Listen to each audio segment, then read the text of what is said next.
ହୀରାକୁଦ ଜଳଭଣ୍ଡାରର ଉପର ମୁଣ୍ଡରେ ଲଗାଣ ବର୍ଷା ଯୋଗୁଁ ଜଳଭଣ୍ଡାରର ଜଳସ୍ତର କ୍ରମାଗତ ଭାବରେ ବୃଦ୍ଧି ପାଉଅଛି।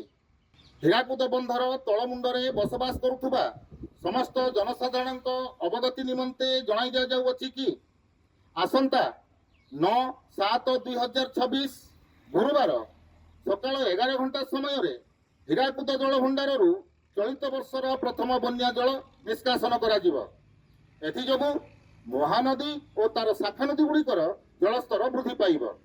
ଏଣୁ ନଦୀ ମଧ୍ୟକୁ ପ୍ରବେଶ ଓ ଅନ୍ୟାନ୍ୟ ବ୍ୟବହାର ପାଇଁ ଜନସାଧାରଣ ସତର୍କତା ଅବଲମ୍ବନ କରିବା ଆବଶ୍ୟକ। କୌଣସି ଦୁର୍ଘଟଣା ପାଇଁ ହୀରାକୁଦ ନଦୀବନ୍ଧ କର୍ତ୍ତୃପକ୍ଷ ଦାୟୀ ରହିବେ ନାହିଁ। ବର୍ତ୍ତମାନ ତ ହୀରାକୁଦର ସ୍ଥିତି ନର୍ମାଲ ଅଛି, କିଛି ସେମିତି ଅସୁବିଧା ନାହିଁ।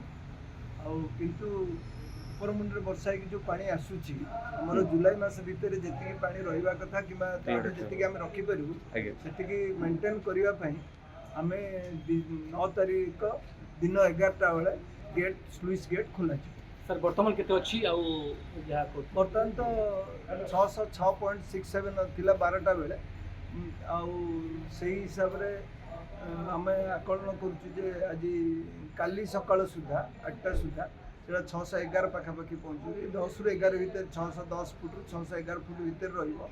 ତେଣୁ ତାକୁ ଧରିକି ଆଗକୁ ଯାହା ହେବ ଆମର 9 ତାରିଖ ଦିନ ଡିସାଇଡ୍ ହେବ କେତେଟି ଗେଟ୍ ଖୋଲାଯିବ କ'ଣ। छत्तीसगढ़ स्थिति केमती अछि?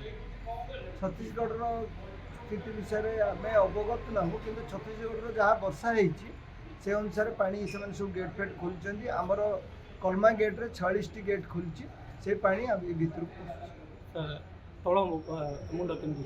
ତଳମୁଣ୍ଡରେ ବର୍ତ୍ତମାନ ପାଣି କମିବା ଆରମ୍ଭ କରିଛି।